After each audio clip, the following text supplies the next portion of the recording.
ચલો બાળકો સરસ મજાનું ગુલાબ કરી દો. સરસ.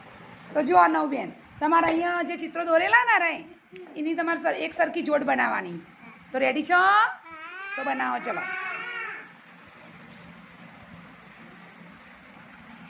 સરસ.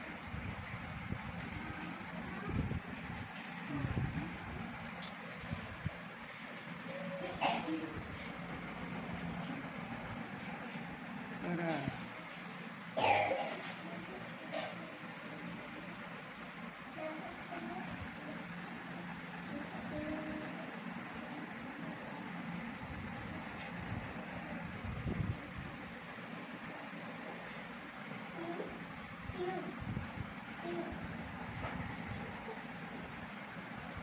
પૂરું? સરસ. Very good. તો સરસ મજાની ક્લેપ કરી દો.